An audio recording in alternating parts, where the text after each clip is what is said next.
That's weird. Oh, well, hi, folks. Welcome back. So, I just got a strange message on my YouTube live stream app thing telling me something about moderators. I don't have any moderators on this channel, so feel free to say whatever you want. There's nobody moderating this chat, as far as I know, unless it's like the YouTube algorithm automatically moderating stuff. But anyway, so yeah, I'm making this video to explain to you a little bit about what it's like to live or spend a lot of time in a place that happens to be, um, at war, when living under fire on a pretty regular basis. And I'm in Israel, and where I am, most of the complaint cylinders that we get around here tend to come from Hezbollah up in the north in Lebanon. It doesn't mean all of them do, unfortunately. Sometimes the angry people in the south have also sent some things up this way. But it's been a while since they've been able to get anything up in this area.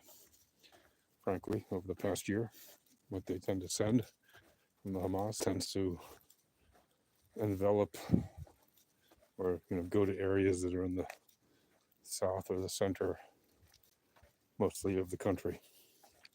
They've only managed to get to or beyond, for example, Haifa, maybe a handful of times in the last year, but they have managed to do it. So it's not like they have or had no ability to do that, because, well, they did. Less so now, because probably their ability has been greatly reduced thanks to the efforts of our men and women in our armed services here. And I say our because, well, at the moment I'm here and I am one with these people. Right? We are as one, brothers and sisters, fighting against the insanity of these insane Islamo-fascist jihadis who want nothing more than to commit genocide on an entire nation and all of its people, regardless of their faith or anything. They just want to wipe this country off the map. They don't even care if they make their own state. And I know people who want a state that doesn't exist will disagree with me till the cows come home, and, well, you're free to disagree with me. But the bad guys, the terrorists, they don't want a state. They've rejected every offer for a state. They want to keep oppressing those poor Arabs who don't have a choice. Hello, hi there, I see you. Where am I from? I'm American and other things. Right now I'm in Israel. So, life under fire here is kind of nuts, because on the one hand, yeah, we get interrupted from time to time. Recently it's been a lot, more than before, more than usual. But then the rest of the time, it's kind of like, well, normal, weirdly. So, except for all the misery interspersed when people get hurt, do I speak Spanish? Un poco. Not really, to be honest. I used to speak it a little bit more when I worked in a restaurant where there were a lot of fellow employees who spoke pretty much only Spanish, so I kind of had to learn at least a working level of it. But no, I don't really speak Spanish. Porque. That's a bit of a joke, but I do know that word. I speak French, though, and it's quite similar, so I can understand a lot of Spanish fairly easily. Anyway, the point is, unfortunately, there's too much misery happening, even in a place that's usually pretty peaceful, and usually the counter ordinances strike down the complaint cylinders very effectively. And most of what the complaint cylinders achieve around here is usually they just make a lot of noise and they do little to no damage, but that's not always the case. Right, the town where I live just last week lost a couple of people in a rocket attack, and prior to that, also a few people were killed not long ago in this town as well. We've lost a fair number of people in these attacks. We've also had one of our local sons held hostage now for more than a year, and his fate is unknown, and we hope and pray that he's alive and well. But every day that goes by,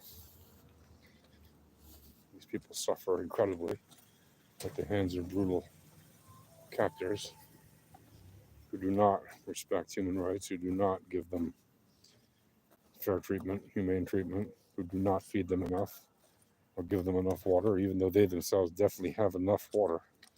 After all, they are stealing all the food aid illegally and reselling it illegally, even at higher markup prices than it should be, even though the actual food aid itself should be free to the recipients. And they don't allow groups like the UN or the International Committee for the Red Cross or the Israeli Red Magen David Dome to visit them to make sure they're safe and sound. Nothing, of course, because the people that are holding them, they like to call themselves freedom fighters and they like to call themselves an army and all that. Well, armies have laws and rules. They clearly don't abide by them, where they would allow their prisoners to be visited. Just like when we in Israel hold them as prisoners, they're allowed to have family visitation rights and whatever other rights they have under, the law. And if they're prisoners of war, they get visits from whatever international groups are supposed to. What am I doing in Israel at the moment? This is where I am at the moment. What's the situation there? So the situation is what I'm telling you. It's most of the time kind of normal. Life goes on. People work, people play, people study, people pray, people do whatever they got to do. They eat, sleep, rest, relax. They go out. And they've got to be a bit more careful than usual because at any given moment there could be a siren wherever you are, and then you have however much time you have based on where you are and based on where the complaint cylinder is being fired at you from to get to some shelter. Make sure you're safe and sound. But generally speaking, life is kind of normal, except when it's not, which is kind of random. Geometric Brownian motion, randomness. And when it does happen, you just got to make sure you get to a safe place. Like I got into one earlier today. I think it was today. Yeah. Actually, I was in the middle of the live stream when it happened.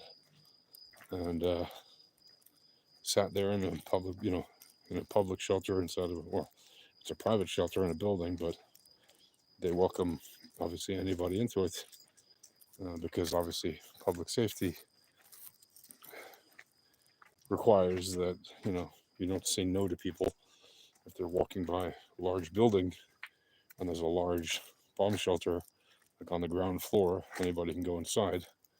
So they don't require that you're a resident of the building or something, because safety matters more than your residence pass. Let's put it that way. Right? Making sure that our brothers and sisters don't get hurt matters more. If somebody was walking down the street here where I live or where I'm, they would obviously I would welcome them in and let them be in my shelter as well. So that's kind of how it is at the moment. Anyway, hopefully I've shared something interesting with you. And if you find this interesting, you want to see more, there's more on my channel about it. Feel free to like here or leave a comment.